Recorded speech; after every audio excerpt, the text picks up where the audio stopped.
talk about Christ and life and abortion. A topic I haven't done a series on yet, but I need to probably do one on sometime soon. If you have the notes or if you have the book, hopefully you've read along with it.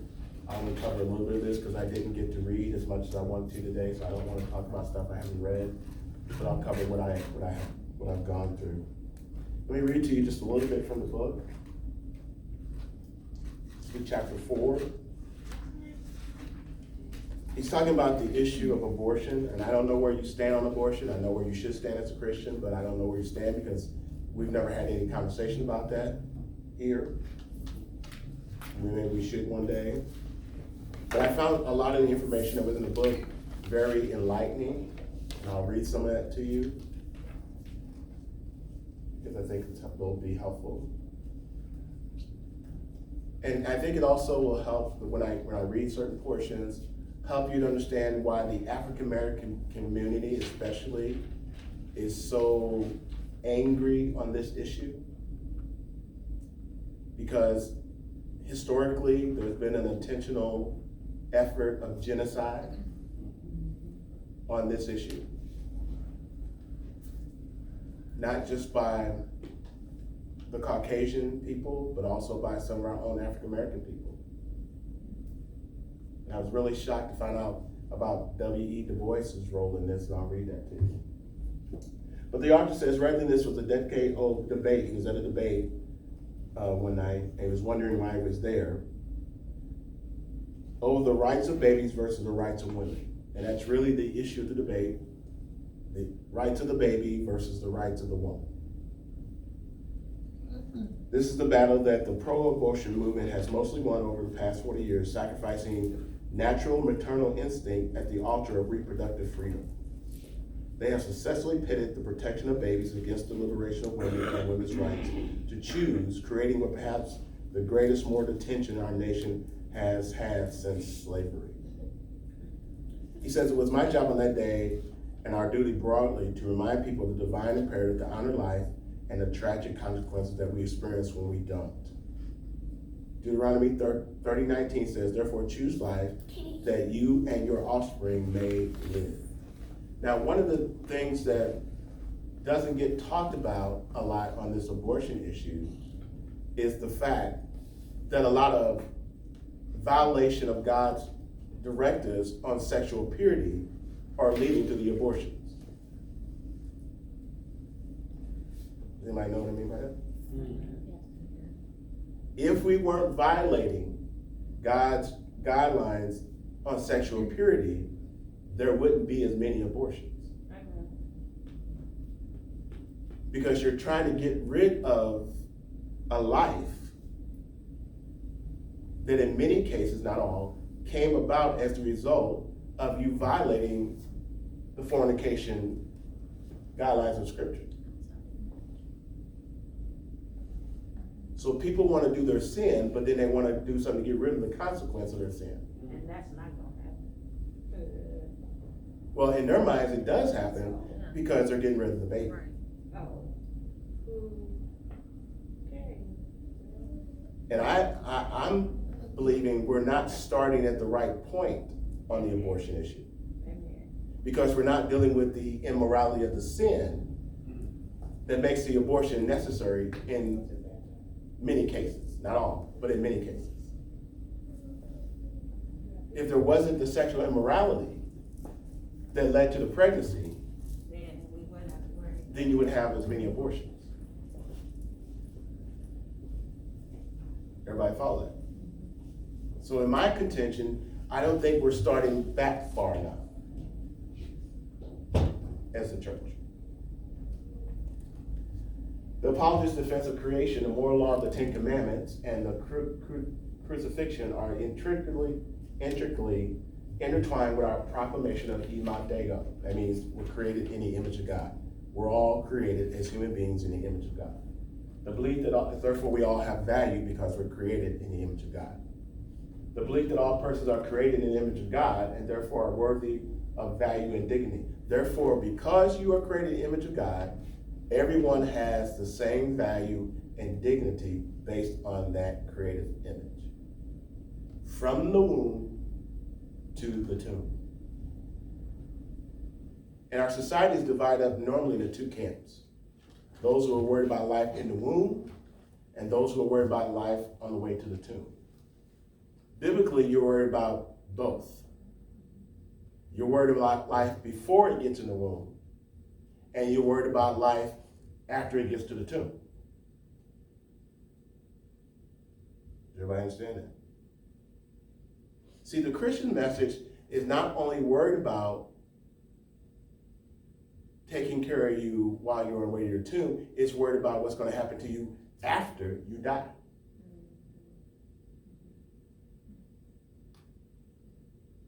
Eternity is a part of the Christian message. But we become very earthly. And we become very earthly because last night's lesson, because so many people are caught up in relativism and postmodernism. They don't think scripturally, they think based on those two criteria. So everything becomes skewed. There's no way around the fact that abortion is a distinctly urban issue, and that's done intentionally, historically. More specifically, minority women and children have been the most harmed by this practice, and it has been done intentionally. Let me find this.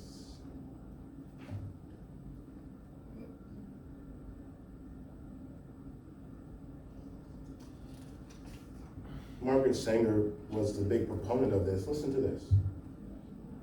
There is no surprise to those who are familiar with the racist agenda origins of the birth control and abortion movement. In her 1922 book, The Pivot of Civilization, Margaret Sanger, the founder of American Birth Control League, the organization that would later become Planned Parenthood, stated this: there is but one practical and feasible program in handling the great problem of the feeble-minded, meaning blacks or African Americans. That is, as the best authorities are agreed to prevent the birth of those who would transmit imbecility to their descendants. This goal of eugenics, or improvement of society by preventing less desirable persons to reproduce, would lead to the launch in 1939 of the Negro Project, in which Sanger focused her efforts on poverty-stricken populations in the South who were overwhelmingly African American. Sanger's vision was to hire colored ministers. She knew enough to go to the church to get her message across. She hired colored ministers who, relying on their religious credibility, would promote the birth control movement to African Americans. In a frankly worded letter to supporter Clarence Gamble, who is an heir of the Procter & Gamble fortune, she wrote, "We do not want word to go out that we want to exterminate the Negro population," even though that's what she really wanted to do.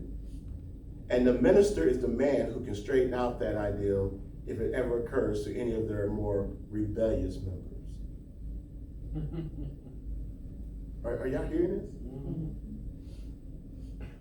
Sadly, even some prominent black leaders adopted this disastrous way of thinking. Such notables as W.E.B. Du Bois had earlier written, these are his words, "The mass of ignorant Negroes," he distinguishing here between the ignorant and the educated, "still breed carelessly and disastrously, so that the increase among Negroes, even more than the increase among whites, is from that part of the population less intelligent and fit and least able to rear their children properly." Quote, unquote. Listen, this is why I say be careful about all these agendas. These people will use the church. And we just hop on the train. She went to black ministers to promote this. And some of the key leaders of that time to promote this agenda. Because even they felt there were certain types who should exist and not exist. This is in our own people group as African Americans. And we just join these causes and these movements and don't even think about it. Because there's no critical thinking anymore. This type of thinking has created our current situation in which a disproportionate number of abortion clinics reside in urban communities. Odds are that the average person you and I will encounter in ministry has had his or her thoughts and convictions about abortion shaped by the propaganda of the pro-choice movement instead of the ethical guidelines of Scripture.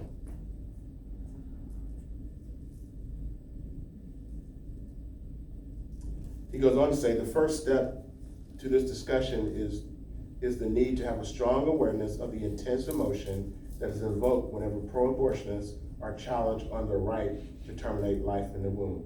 Emotion ranging from defensiveness or hostility to rage are not atypical when one confronts this subject. This is a battleground subject.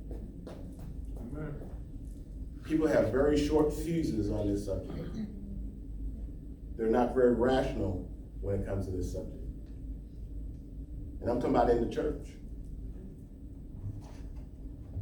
And Scripture clearly speaks on the value of life.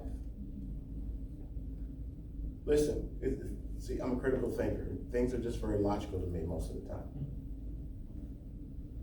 If at conception, it's not a life, why are you trying to terminate it? If it's not a life and you leave it alone, you know it's a life because you know if you leave it alone, what? 9 months later, this baby gonna pop out. You're gonna get hurt. But you're trying to say there's no life. That sounds. But that's what happens when science trumps Scripture. That's what happens when there's no truth or standard of truth that everybody needs to go by. That's what happens when the what? The preferences and desires of the individual outweigh the community. This is how you get here. And for the ministers not to know better, when we just read what we went through about leaders, shame on us. Shame on us. Since 1972, the percentage of white women who have had abortions steadily decreased, while the number of minority women who have chosen to terminate the life of their unborn child nearly doubled from 23% to 43.8%, and that's probably higher now. These statistics are a little old. There is no surprise to those who are familiar with the racist origins of the birth control and abortion movement. This goal of eugenics, as we've already said, on improving a society by preventing less desirable. See, most of you are old enough. You guys remember that movie, Logan's Run? Mm-hmm. You remember the theme of the movie? It was population control. The basic concept was population control, so you got rid of all the old people. It's the same concept here. It's an old movie. Might have been before your time. In 1939, of the Negro Project, in which Sanger focused our efforts to a poverty-stricken population, it's another way of controlling population growth. That's the agenda behind abortion, and that's the agenda behind birth control. Population control of certain parts of the population. Odds are that the average person you encounter in your ministry, we've already talked about that, I won't do that. Simply define, autonomy means self-determination or more independent. This is really what it's all about. Nobody has the right to tell me what to do with my body. I'm an autonomous being. I'm an independent being. I should be able to decide what I do with my body. But I want you to pay for it. My 12-year-old granddaughter thinks like that. I can't you not? See, They want to do what they want with their body, but they want you to give the tax money to pay for it.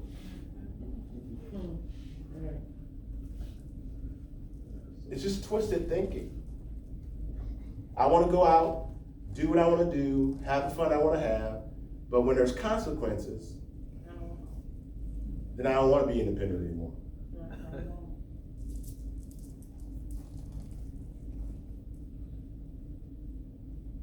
Whenever a person resists a biblical worldview, there is a core commitment to living an unrestricted life. I want to live life on my own terms.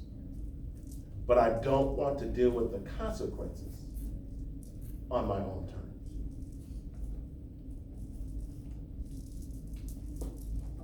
Centered upon satisfying his or her own self-interest as the highest goal. It's all, but so we know that this is really just a result of what? Sin. Sin produces this kind of mentality. That's why you're not going to solve this problem with government regulations.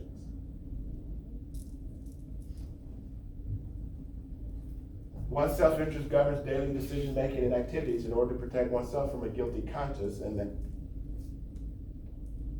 I don't want to have to deal with my conscience. I don't have to deal with the baby.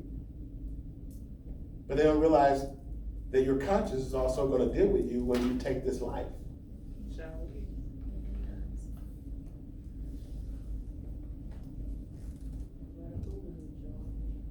In order to protect oneself from a guilty conscience, the autonomous individual seeks justification for his or her lifestyle choices and subconsciously alters and resists self-evident standards of morality.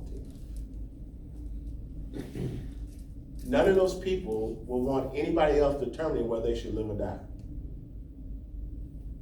But they feel they have the right to determine whether that fetus should live or die.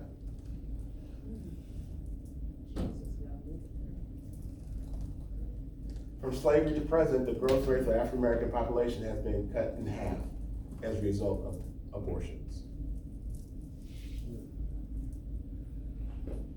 This has been a major tool for sifting out certain levels or certain aspects of our population.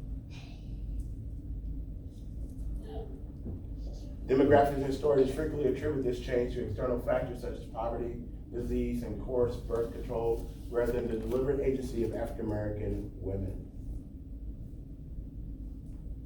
Listen, it's your choice. We have to stop blaming people for the choices we're making when it's our choice. True.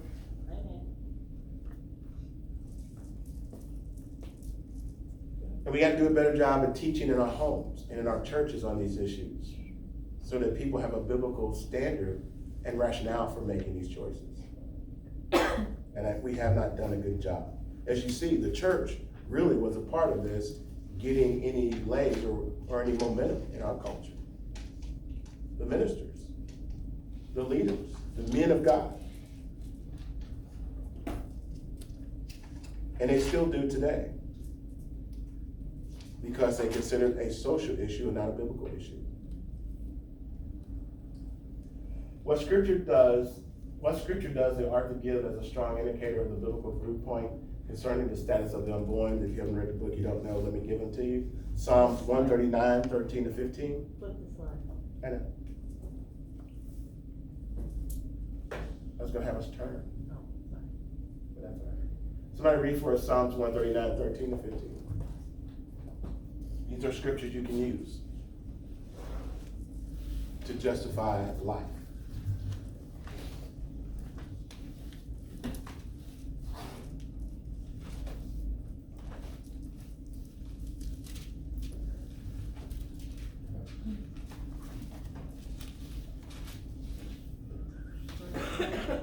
Huh? For you formed my inward parts. You covered me in my mother's womb.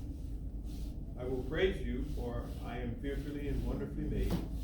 Marvelous are your works, and that my soul knows very well. My frame was not hidden from you when I was made in secret, and skillfully wrought in the lowest parts of the earth. Do you understand why we got to get rid of God? We got to get rid of the creator. Because if he creates in the womb,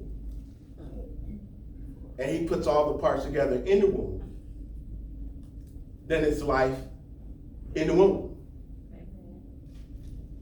So I have to get rid of God. I need evolution. I need Big Bang Theory. There can't be a creator God. And I would rather have my sin than have there be a God who's creator. Because then my self-independence, my self-autonomy does not work.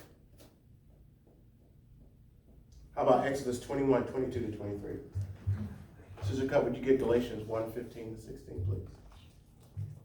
When men strive together and hit a pregnant woman so that her children come out, but there is no harm, the one who hit her shall surely be fined, as the woman's husband shall impose on him, and he shall pay as the judges determine. But if there is harm, then you shall pay life for life. See, under the Mosaic covenant, under the Mosaic laws, there were consequences for causing a woman to miscarriage or to abort the child.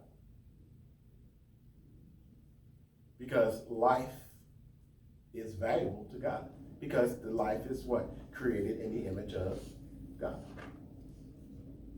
And if you destroy that life, then your life should be what? Forfeited. Aren't y'all glad we don't live under Mosaic law anymore? Wow. But the principle is still the same. It's still murder. This is just how God's people dealt with these issues. But, I mean, it was the norm or okay to beat or hit or whatever a woman, right? No, it was not acceptable to hit a woman, but What do you mean it wasn't acceptable? it wasn't acceptable to hit a woman.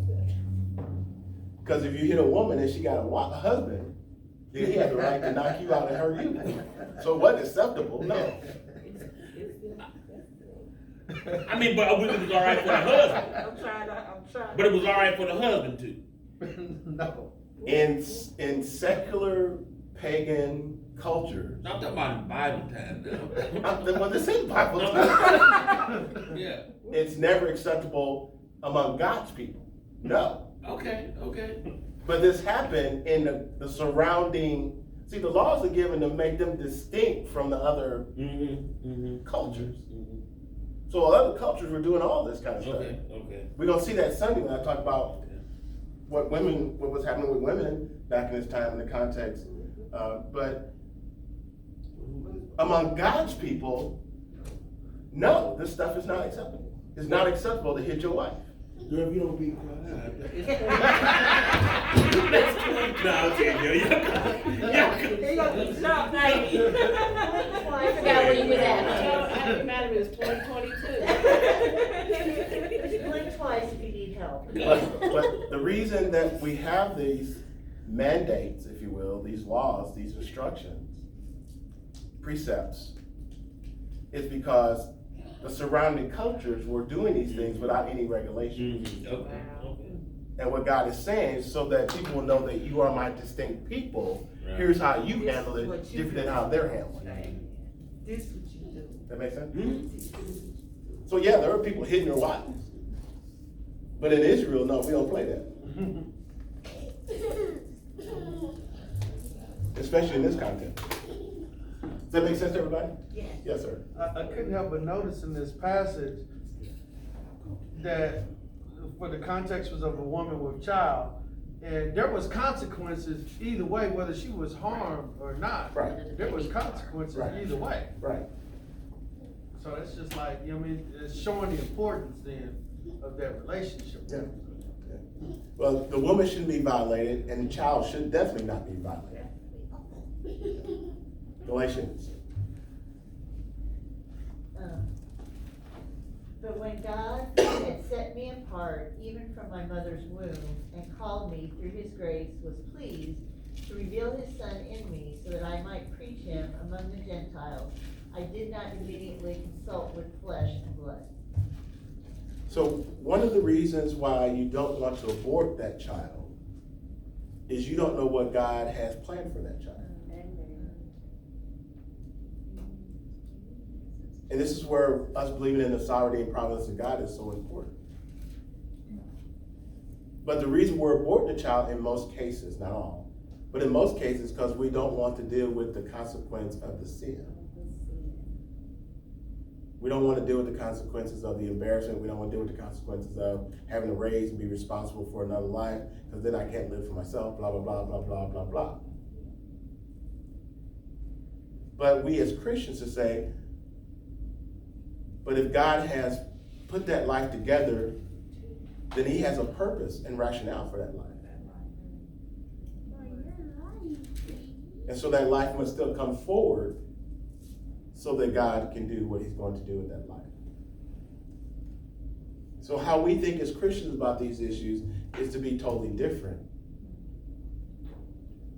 And listen, sometimes the pregnancy comes about by tragic, sinful, unlawful, let me get all the words in, despicable situations. But no matter how the life came about, the life is still created in the image of God, and the life still has potential as God has destiny for that life. That's the point. But we read in Exodus says there should be consequences if it's been despicable or unlawful. But you don't get rid of the life because you didn't like the way it came about. Hello? Fortunately, Joseph didn't tell Mary, you need to have an abortion, because I know it wasn't me. Oh, God. And we got to save my rep. Or she had been fearful. Or how about Paul? How about Moses? How about Joseph? How about you and me? How about Bodie Bachman? His wife, his mother, his birth came about through tragedy, and his mother thought about aborting him. How much would we have missed without a Bodie Bachman?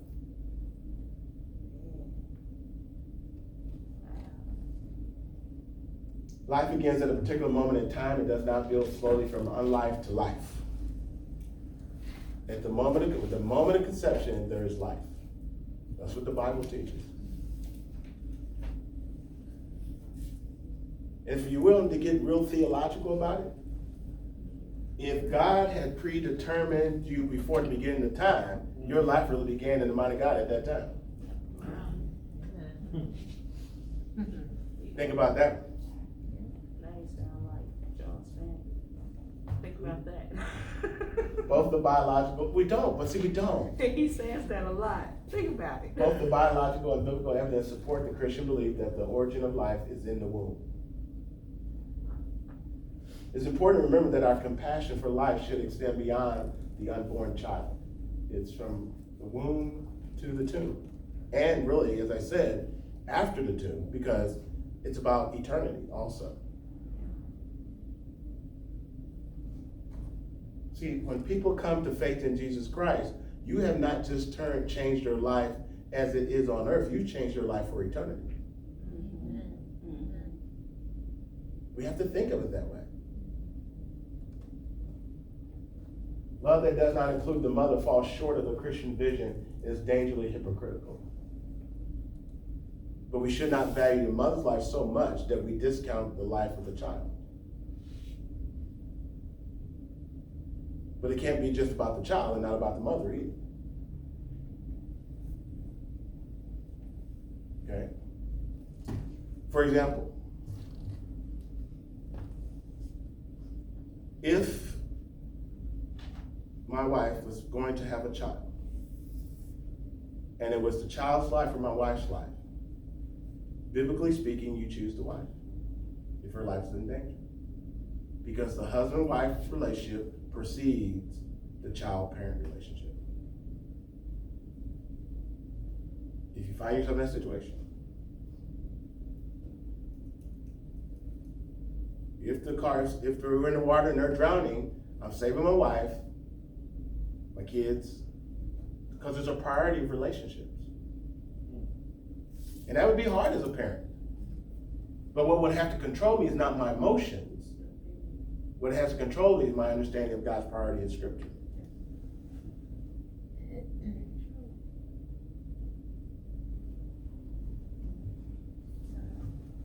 I'm concerned about both. But in a moment of crisis like that, I have to make a choice. And that's why I need to know what my Bible says, so I don't have to think about my choice. Amen. By offering grace to the wounded and life protection for the unborn, we are a faithful reflection of Christ's love for the world that he created. That woman needs to be ministered to. That woman needs to be cared for. That woman needs to be helped to see the value of their life and the potential of their life as God sees it.